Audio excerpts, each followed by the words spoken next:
Saudações, meus amigos e minhas amigas do Aprovação PGE. Estamos aqui com um quadro novo hoje para tratar de leading case, de julgados importantes proferidos pelos tribunais superiores que podem nos ajudar aí no nosso estudo para concurso público. Eu me chamo Felipe Fernandes, sou um colaborador da casa aqui há bastante tempo e se vocês precisarem de qualquer coisa, podem conversar comigo, chama no direct, tem aqui meu Instagram, minha rede social, vocês podem procurar, podem chegar lá no direct, a gente bate um papo. Mas a ideia aqui justamente é tentar aprofundar mais em alguns temas, alguns casos, alguns julgados que podem vir aí ser cobrados pelas bancas de concurso público, os concursos que vocês estão almejando. Então fiquem à vontade se quiserem discutir. A ideia aqui é trazer julgados realmente paradigmáticos, alguns que causam alguma celeuma, outros que mudaram o posicionamento, outros que dão ideia do porvir. E hoje a gente vai tratar de um caso que eu penso muito importante e que comportou muita controvérsia ao longo dos anos. É um caso que ficou um pouco complexo, um pouco confuso e até hoje me parece que ele não dá posições absolutas acerca de nada. Então acho que é importante a gente tratar dele. Eu gosto muito desse caso, até porque eu gosto do tema de empresas estatais. Se você olhar a minha biblioteca aqui, eu tenho bastante livro sobre empresa estatal, é um tema que eu gosto de pesquisar. Trabalho com empregados públicos também, tenho formação em direito administrativo. Então realmente é um tema apaixonante, é um tema que envolve aí a liberdade do Estado como empregador e, por outro lado, a posição dele como Estado, que não deixa de ser, como uma administração pública, ainda que sob uma forma de direito privado. Então, o tema hoje aqui do nosso julgado, a gente vai partir do RS 589998, que trata da dispensa de empregados de empresas estatais. A gente começa aí com... Vocês sabem que isso trouxe uma grande divergência ao longo dos anos, mas a gente vai conversar um pouquinho sobre esse caso, ver o que vocês acham. Então, um ponto de partida para a gente começar. Ponto de partida aqui é o quê? Esses empregados de empresas estatais, empresas públicas e sociedade de economia mista. Lembrando que o Estado ele pode aí tanto explorar a atividade econômica quanto prestar serviços públicos por meio de empresas estatais. Pode ser uma sociedade de economia mista, pode ser uma empresa pública. Tem algumas diferenças entre elas. A sociedade de economia mista tem o capital híbrido aí entre público e privado, tem público e tem privado. A empresa pública ela só tem capital público, mas hoje não é exatamente o nosso tema. A gente pode tratar aqui empresas estatais lato sensu para a gente começar a nossa conversa. Então, o primeiro ponto que a gente tem que estabelecer aqui é: esses empregados, eles têm estabilidade ou não? Primeiro ponto é que não, eles não têm estabilidade. Então, primeiro de tudo, havendo ou não o dever de motivar, isso não se confunde com estabilidade. Então, esse é um ponto de partida. E a gente utiliza aí para começar a nossa análise a súmula 390 do TST, que no seu inciso 2 fala exatamente sobre isso, sobre a inexistência de estabilidade dos empregados das empresas estatais. Aí você vai olhar o inciso 1 e você vai dizer: Felipe, esse inciso 1 está meio estranho. Ele está dizendo que os empregados, os demais, os da administração direta, autárquica e fundacionais gozam de estabilidade. Eles têm estabilidade, esses caras? Pessoal, na verdade é que esse inciso 1 ele precisa de uma interpretação conforme. Por quê? Porque o que acontece, isso inclusive foi falado já em vários precedentes do STF. O que acontece é que o artigo 41 da Constituição Federal ele foi modificado pela Emenda Constitucional 19 de 98. Na sua redação originária, ele utilizava a palavra servidores quando ia falar da estabilidade.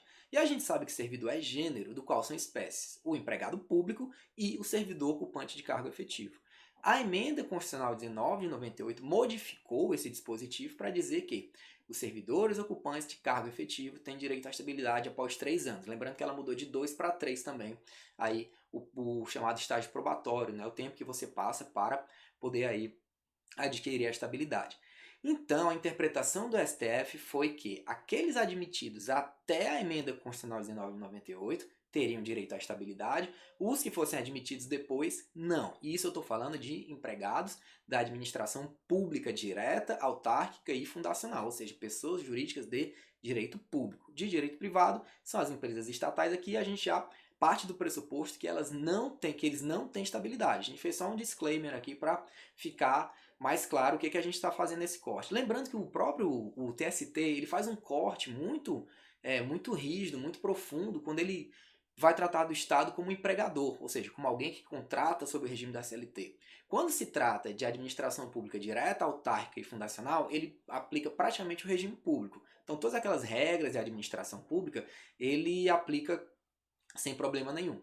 Quando ele está tratando de empresas, né, de empresas estatais, pessoas jurídicas de direito privado, ele traz muito mais aí o direito privado. Então, um fluxo muito maior do direito privado. Ele quase trata o Estado como um empresário a mais, como um empresário qualquer.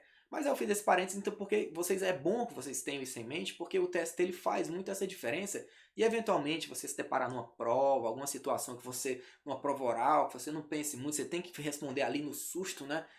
Lembre um pouco dessa lógica que o TST aplica de diferenciar sobremaneira quando você está falando de uma pessoa jurídica de direito público, quando você está falando de uma pessoa jurídica estatal de direito privado. Beleza, a gente segue em frente aqui. Aí, para piorar a situação, o TST ele tinha a OJ 247 da SDI1 do TST.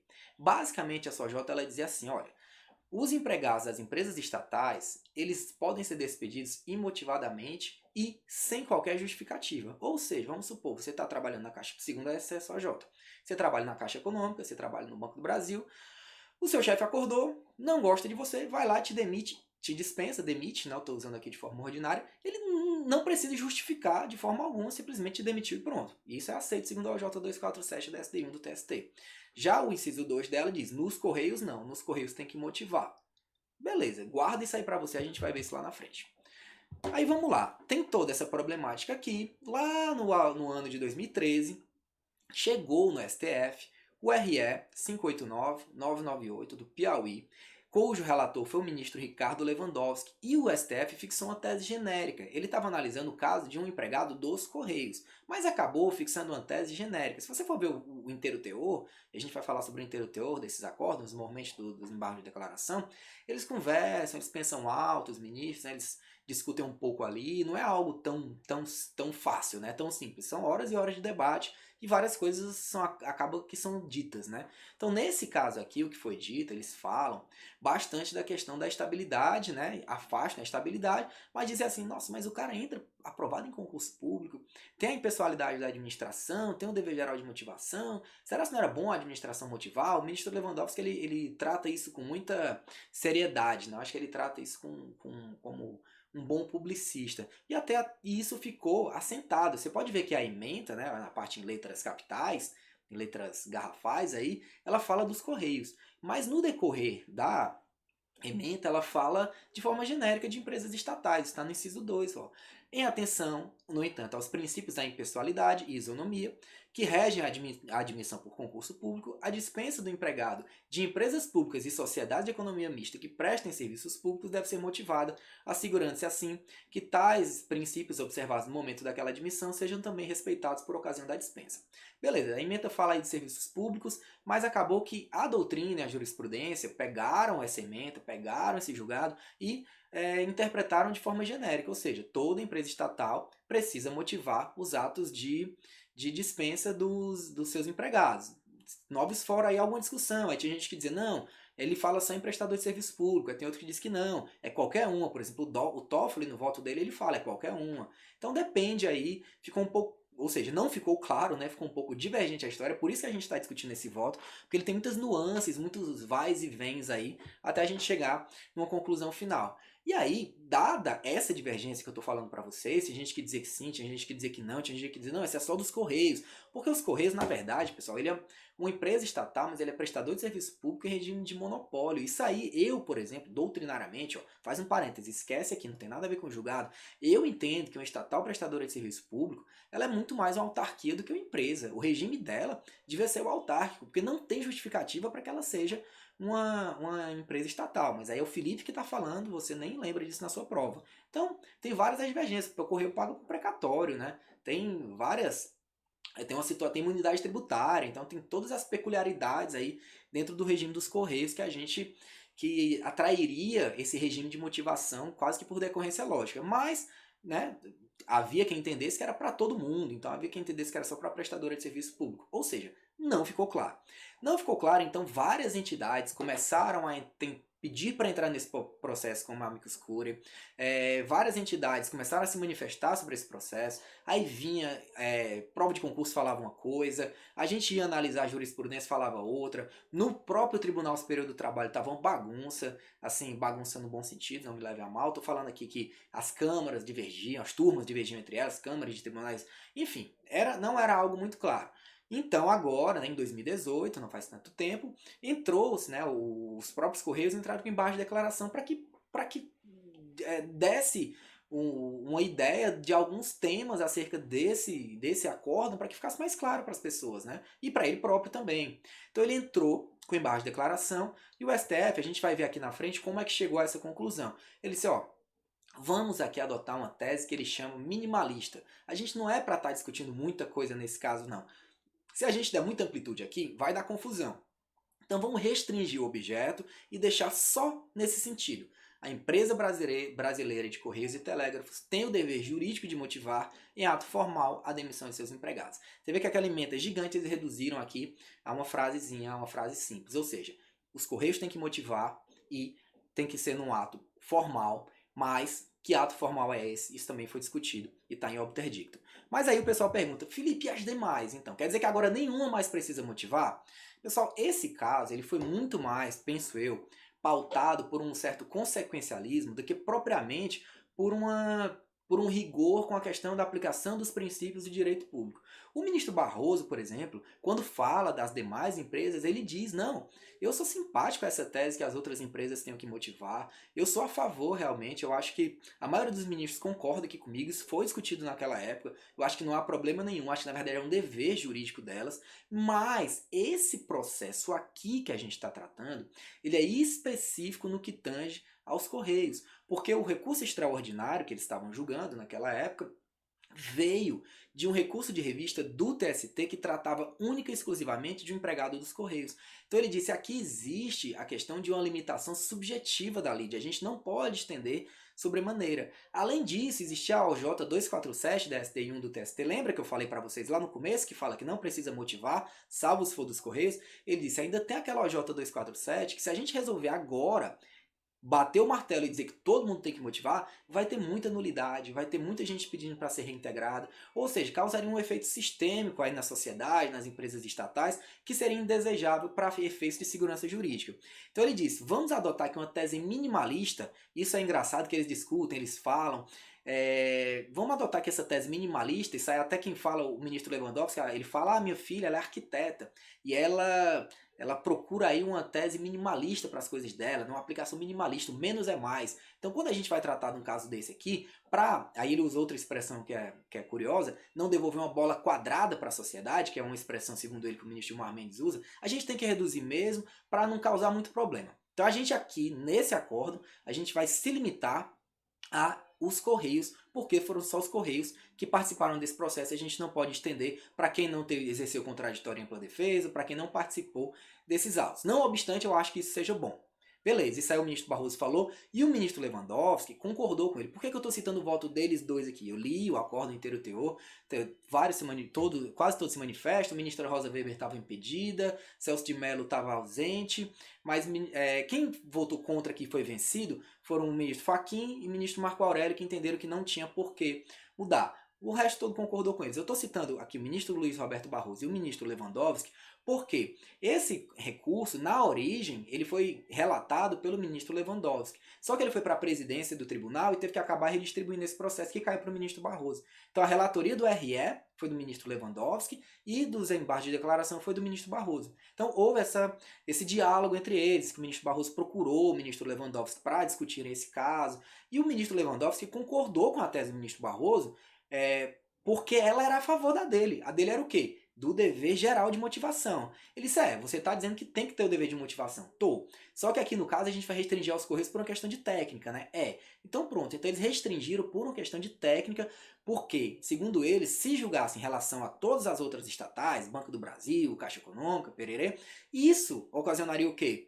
Isso seria o caso de um julgamento ultra ou extra petita, que seria indesejado. Então, por uma técnica de direito.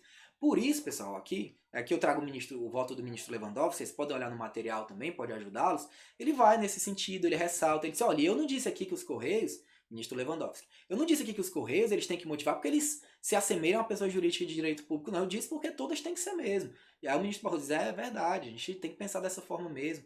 Mas né, por essa questão de técnica jurídica, não poderia estender as demais. Aí como é que fica agora então, Felipe? Então, a tese fixada foi essa, minimalista, né? Ou seja, aplica-se apenas aos Correios. E outra coisa, não precisa, isso foi uma confusão também gerada no STF. Precisa, no caso, efetivamente, ter um processo administrativo disciplinar com contraditório por um empregado? Não, não precisa. Nesse caso, ele tem que motivar. Motivação não se confunde aí com PAD. Ele tem que, eu estou demitindo o Felipe por causa disso, daquilo outro. Isso não quer dizer que ele vai abrir um PAD com um contraditório e tal. Não, é simplesmente motivar em ato formal, porque eles até falam, é lógico que tem que ser por escrito, né, informal, não fica nada de boca, a gente não pode falar, o ministro Alexandre de Moraes fala isso, a gente não pode falar isso de boca na sociedade, né, dentro da administração pública, vai ter que formalizar de alguma maneira. Então, a formalização, eles dizem que tem que haver, né, a motivação devidamente formalizada, e no caso, obviamente não tem estabilidade, restringindo-se aos Correios. E as demais, como é que ficam? E aqui é a importância que eu acho que tem. Porque muita gente, inclusive eu vi isso em banca de concurso, uma banca falando sobre o dever de motivar das estatais e não cita a decisão do STF. Foi um gabarito polêmico, mas foi considerado correto. Assim, pelos outros itens, que estavam muito errados, você ia por eliminação para esse naturalmente.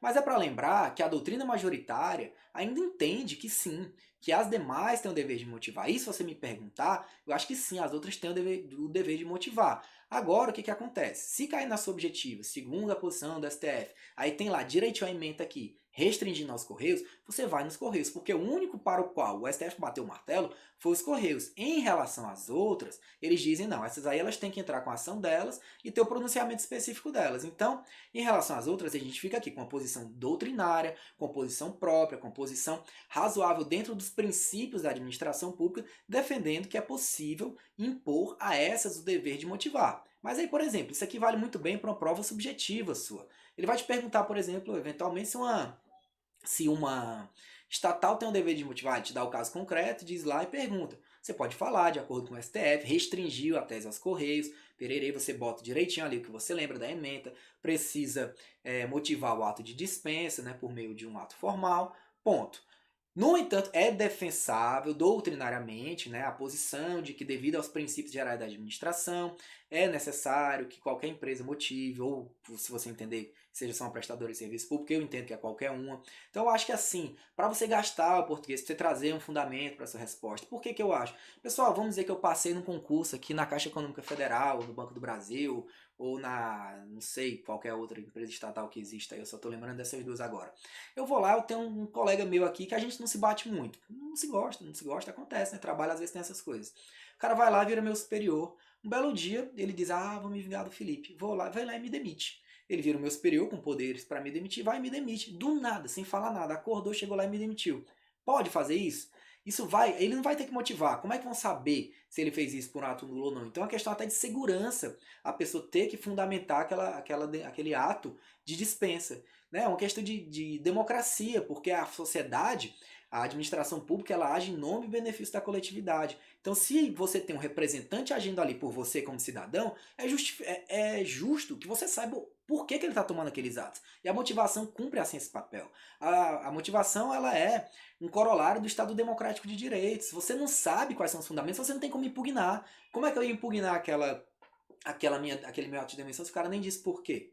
Então é isso, pessoal. Esses são os nossos 2 centavos aqui acerca do nosso julgado aqui do mês. Espero que vocês gostem. Então guardem para você. O STF fixou a tese em relação aos Correios, fixou que os Correios têm que motivar o ato de dispensa, mas doutrinariamente ainda prevalece que é justo que as demais estatais possam a elas também seja imposto o dever de motivação. Isso não foi abordado no voto do Supremo, apenas de obter dictum, né? Eles quiseram restringir aqui o limite da tese fixada, mas não disseram que as outras não precisam. Eles deixaram em aberto, eles não se manifestaram em relação às outras. Aí a gente aguarda por uma próxima oportunidade. Por isso que esse caso é tão polêmico e por isso tão apaixonante. Então tem tese doutrinária, eu acho que no objetivo você joga seguro mesmo, vai de acordo ali. Falou em STF, você vai nisso que a gente falou. Agora no subjetivo é que você pode gastar mais, demonstrar conhecimento. Você pode falar aí, você vai por um lado tratar da jurisprudência, por outro você vai acabar tratando aí do seu conhecimento da teoria geral de direito público, que para mim é a teoria mais bacana que tem. Então, pessoal, precisando de qualquer coisa, estamos aqui, espero que gostem. Estou aberto a críticas, sugestões. Aí, se vocês quiserem indicar algum julgado também, fiquem à vontade, a gente está aqui para isso mesmo. Muito obrigado e vamos juntos.